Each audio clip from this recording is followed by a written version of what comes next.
everyone, AMR back again with another video. So in today's episode, I will be covering all of the Week 2 matchups for the NFL. Please hit that subscribe button if you haven't already. I really do appreciate all of it. But let's go ahead and jump into our noon games here. Apologize if I keep looking down. I do have my notes on the game with all of the lines and stuff, and I'll be sure to include that here in the editing portion of the video. But for our first matchup here, you have the Miami Dolphins at the Baltimore Ravens. It's a noon game. Baltimore's favored by 3.5 points and the 44.5 over under. I think that the Baltimore Ravens do not win this game by 3.5 points, but I do think that it's going to hit the over. I think that this is going to go down to the wire here. I think it's going to be a 3-point game, and I'm going to go ahead and give it to the Miami Dolphins. So main reason being here is that they're still probably going to be without J.K. Dobbins. If they do have him, he's going to be on a snap count. Rashad Bateman just was not impressive in week 1. He had one play that actually made him startable. Without that one reception, he really has a kind of a dud week. Duvernay played very well, but they're going to need more. And over on the Miami Dolphins side, they looked fast. They looked upbeat. I think that they have a very they have like all the momentum going in their favor. The only downside is they're going up against a very tough head coach in John Harbaugh. Looking over here at the New York Jets at the Cleveland Browns, another noon game. Cleveland's favored by 6, and the over-under is 40. So I have Cleveland covering that spread of -6 or 6, and then I also have it hitting the under. I do not think this is going to be a high-scoring affair. I think this is going to be one of the more boring games on the entire week. Cleveland's defense is nasty. They are very, very good. If you have Cleveland defense, play them this week. You are going to get monster-type numbers here. I think that Cleveland probably wins by closer to like 13 to 12-ish or 12 to 13-ish points. And the under in this game, for sure, I don't really see the Jets getting more than 9 points in this game. That would mean that Cleveland needs to get 31, and I really don't see Cleveland getting 31, maybe 28. Looking over here at the Washington at Detroit game, you have the Detroit Lions favored in this matchup by 2, and you have an over-under of 49. So here's the big thing with me. So I actually do have Detroit winning this game. Carson Wentz played phenomenal in week 1. Terry McLaurin was not super involved, but he did have the touchdown that went ahead and put him in the startable play. Jahan Dotson played phenomenal as well. So I really do think that this Washington Commanders team is going to be good. They also have Curtis Samuel as long as he's healthy, but the Detroit Lions looked very good against a Philadelphia Eagles team. I think that the Detroit Lions have done all of the hard work in making that defense better. And on offense, they had DeAndre Swift, you had Amon-Ra St. Brown, who's like a target machine. I really don't see the Washington Commanders being able to come into Ford Stadium and going ahead with a victory here. I would go ahead and say that Detroit's going to cover that spread of 2, and I think it's going to hit the over. I think that this is going to be a barn burner type-esque game. I think that Antonio Gibson's going to have his fair share of touches. They're all going to have high-scoring game. I think it's going to be like 24-27, hitting that over. Looking over at the Indianapolis Colts at the Jacksonville Jaguars game. So Indianapolis is favored by 4, and they have a 47 over-under. I originally thought that Indianapolis was going to cover this spread until I heard the news about Michael Pittman. Michael Pittman is a game-time decision. If you haven't seen my video yesterday talking about all of the injury reports for week 2, go ahead and look at that. I talk in depth about all of these players, but Michael Pittman Jr. is unlikely to play in this game. If he does, he's not going to be very influential. They really don't have Alec Pierce out there either. I'm kind of struggling to see where the offense is going to come from outside of Jonathan Taylor. Jacksonville defense didn't look terrible in week 1. So I actually have the Jaguars winning this contest now. Frank Reich is 0-4 when going to Jacksonville. That's not good. So I actually have Jacksonville winning this game. And I do think they're going to hit the over miraculously. I think it's going to be, if it's a 49 or if it's a 47 over under, 24-27 still. I think it's a very close game. I don't think that this is going to be a one-sided affair by any means. Christian Kirk owners, have fun. You're going to have yourself a day again. Zay Jones could be like a sneaky start. I'd go ahead and play him as well. Over on the Tampa Bay at the New Orleans game, you have Tampa Bay having a 3 as a spread and then a 44 over under. I have Tampa Bay not covering that spread. I actually have New Orleans winning this game. So Main reason being is that Tom Brady does not have a good track record against the New Orleans Saints. He actually has one of the worst track records against any team he's ever played against. And so I actually have New Orleans Saints winning this game. I think Taysom Hill in combination with a questionable Jameis Winston, questionable tag that is. So I really don't see Tom Brady coming in and winning this game. The 40-40 or the 44 over under, I do have them hitting the over in this game.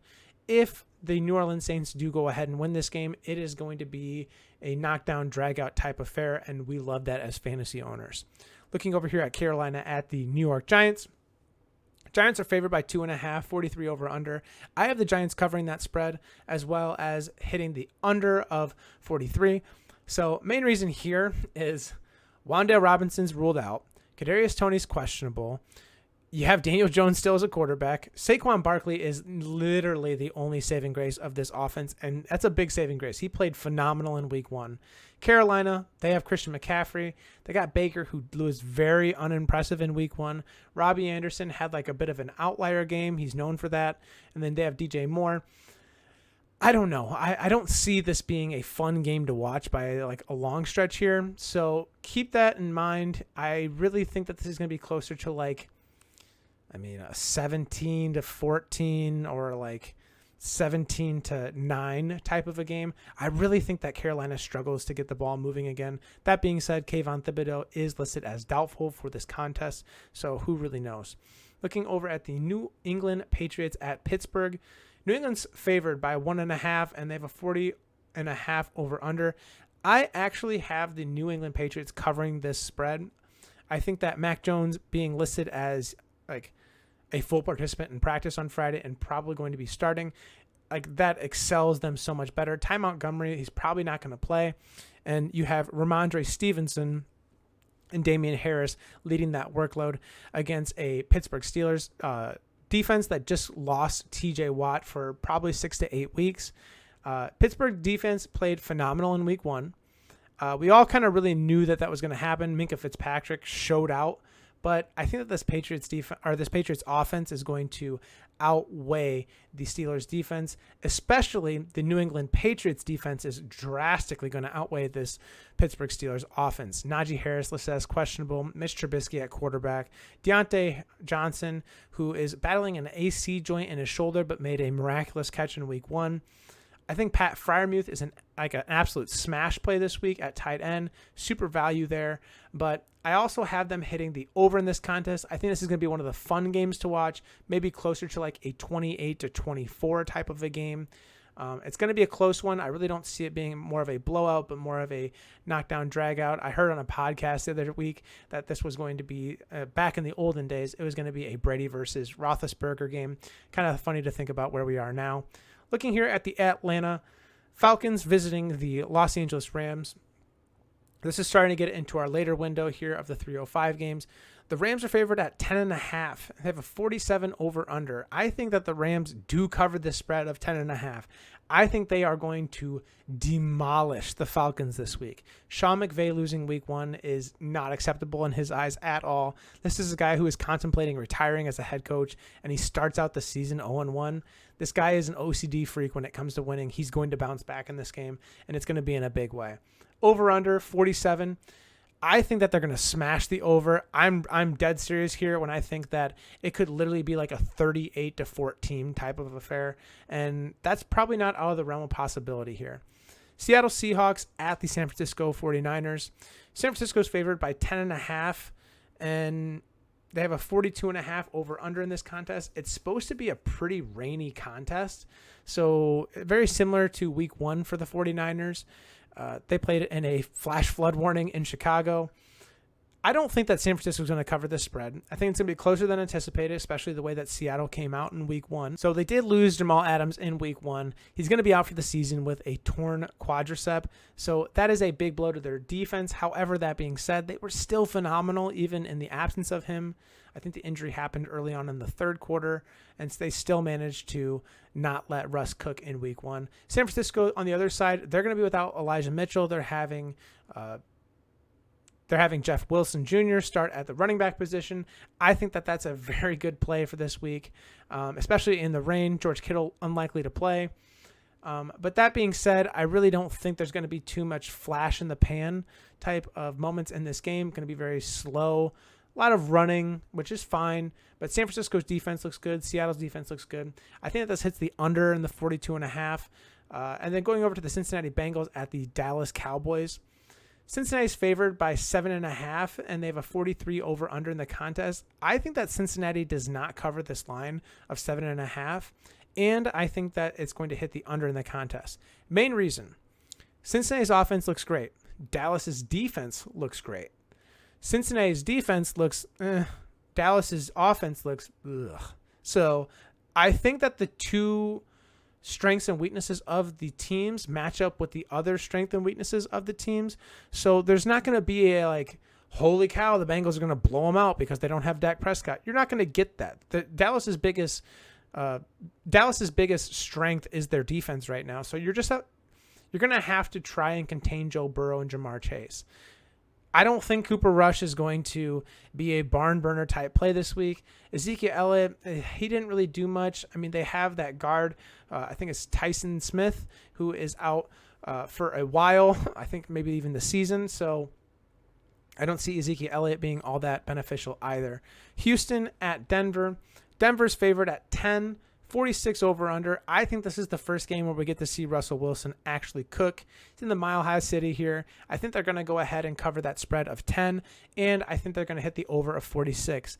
Davis Mills for the Texans has looked fantastic in the work that he's been able to get. He is a drafted quarterback out of Stanford. He played very good last season when Tyrod Taylor went down, and he's kind of continued that role here in the beginning of this season.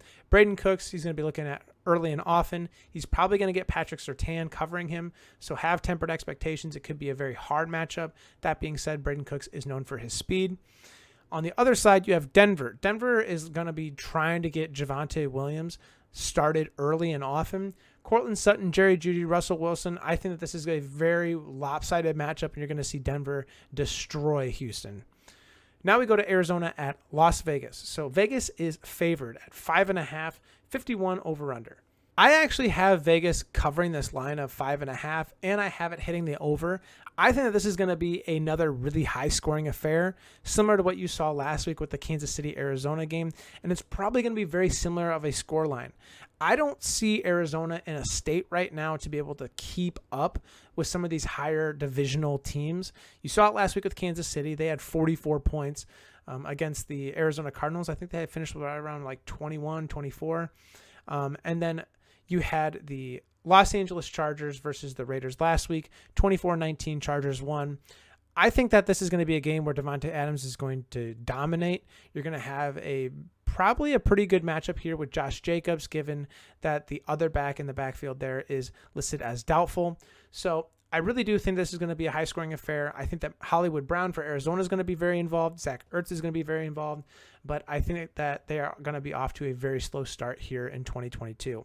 Chicago visiting Green Bay. I am a Bears fan, and I have very low expectations for this game. I think that Green Bay does not cover the 10-point the 10-point spread, and I think it's going to hit the under here of 42.5. I do think that Green Bay is going to win this game. I just didn't get around the idea of it being a 10-point affair. I actually feel like Chicago is going to be leading the majority of this game, and then Aaron Rodgers is going to figure out a way to beat us. I think he gets like some sick joy out of letting Chicago Bears fans feel like they have a shot in the game, and then just turns on God mode and ends up coming back and winning. So I don't know. If Allen Lazard plays in this game, start Allen Lazard hands down. If he doesn't, start Aaron Jones and A.J. Dillon hands down. Chicago side, not a whole lot of talent there. I mean, you have Justin Fields, who's going to be great.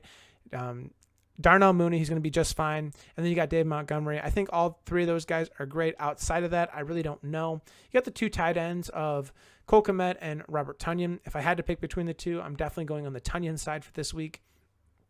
On the Tennessee side, going over to the Monday Night Football games, you have Tennessee at Buffalo.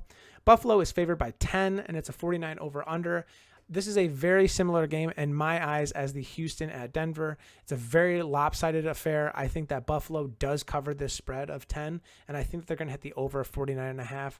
Buffalo looked phenomenal in week 1 against the Rams. The Rams looked completely lost with up against that Buffalo defense, and the Buffalo offense was unbelievable. They made Jalen Ramsey look like a B-tier corner, and I don't know, man. The fact that Buffalo was able to sack Matt Stafford 7 times in that game is kind of jaw-dropping. I don't see Tennessee being able to have any type of answer to this team. I mean, yeah, I really don't. Derrick Henry owners, you're going to obviously start him if you have him, but have very tempered expectations in this matchup. Looking over at the Minnesota Vikings at the Philadelphia Eagles game, Philadelphia is favored by 2, 51 over-under. I have Philadelphia not covering the spread. I actually have Minnesota winning this game and have the over being hit. I think that this is going to be a game that's going to be closer to a 31 or 34 to a 27, 28 type scoreline. I think Minnesota is going to win this pretty handedly, and then Philadelphia is going to get some more garbage time touchdowns. Minnesota looked really, really good in week 1. They look like they are having a lot of fun under Kevin O'Connell's leadership now. They got all of the pieces moving. Justin Jefferson went nuclear. I really do think that this is a Vikings team that could have a playoff run. On the Philadelphia side, they're really no slouch, but I just think that their defense is not going to have the answers for the Vikings offense, and the Vikings defense can definitely hang in there with the Philadelphia Eagles offense. So really quick before I end today's episode, I want to go ahead and talk a little bit about some of the key players that I want to highlight in all of these matchups here. So at quarterback, I think that you're probably going to have a very good time if you start Carson Wentz. Carson Wentz was surprisingly very good in week 1. I think Matt Stafford has a huge bounce back game. He's going to be phenomenal. As far as the other like B tier type quarterbacks such as a Trey Lance or Derek Carr, I would have to probably lean towards Derek Carr in this contest. Trey Lance is going to be playing in some pretty bad weather conditions again, and Derek Carr is going to be going up against that Arizona defense who got pretty destroyed by Kansas City last week. As far as Josh Allen, you're obviously going to play him. Jalen Hurts are going to play him, and I think Kirk Cousins could be a very sneaky good start in this week as well. I actually have Minnesota beating Philadelphia, so I think that Cousins does actually better than expected. Over at the running back position, you have Jonathan Taylor. I think that he's going to be a smash play visiting Jacksonville. I don't really see Indianapolis being able to get the passing game going with Michael Pittman Jr. being listed as doubtful for the contest. DeAndre Swift, he's obviously going to be out there. Say he's questionable, but he's going to play. He's going to be very, very good in a game against the Washington Commanders. I think he'll be just fine. Saquon Barkley is going to be the saving grace of this Giants team. They have a rather easier matchup against the Carolina Panthers, and Saquon's going to be looking to continue that hot start. Joe Mixon, I think, is another fine play this week. They're going against a pretty tough Dallas defense, but that being said, I think that the Bengals mix and match enough with their passing and rushing, as well as Joe Mixon being a pass catcher, that he's going to be just fine for fantasy this week. You got Javonte Williams in a game that I think that he may end up being one of the top 2 running backs on the week. He is at home against the Houston Texans, so I really don't see him having any trouble. He had a goal line fumble last week. I don't know. I think he's going to be great, and we'll just have to see on that one. Josh Jacobs is going to be a big play as well. The other back in the backfield is listed as out, so he's really going to be getting the bulk of the workload there. Aaron Jones is going to be phenomenal if Allen Lazard is out. If Allen Lazard is in, I think it's going to be more of a split back type A.J. Dillon, Aaron Jones split again. So something to monitor there. I wouldn't go ahead and just completely buy into that system just quite yet. As far as the Buffalo Bills are concerned, Devin Singletary is the clear-cut choice at the running back position. That being said, I really have no idea why Zach Moss was vulturing so many touches when Devin Singletary was completely more efficient on the ground. Remains to be seen. I think that Devin Singletary is going to be a completely fine start at Tennessee. I think that's a game that they're going to have a lot of control on early and often. So just keep an eye on that one. Miles Sanders, he's going up against Minnesota. Miles Sanders was completely fine in week 1. Had 90 yards and a touchdown. I think he has a very similar stat line here in week 2. This is going to be a very high-scoring game. And then lastly here, you have Dalvin Cook. So Dalvin Cook is one of those guys where he could make or break your fantasy week because he's so expensive. But I'm talking about DFS, obviously. But if you're talking about like fantasy, you're going to play him, no doubt. I think that he has a pretty good matchup here with the Philadelphia Eagles. He's also a pass catching back. I saw Kirk Cousins checking down to him quite a bit. He's got a number change, which is kind of throwing me off still. He's changed from 33 to 4. So it's kind of weird seeing him out of the backfield. But Alexander Madison kind of followed suit, and he switches number 2 to number 2. So I'm just trying to like get settled with that situation. Over on the wide receiver room. I think that an obviously smash play here is going to be Amon-Ra St. Brown. Had a ton of targets there in week 1.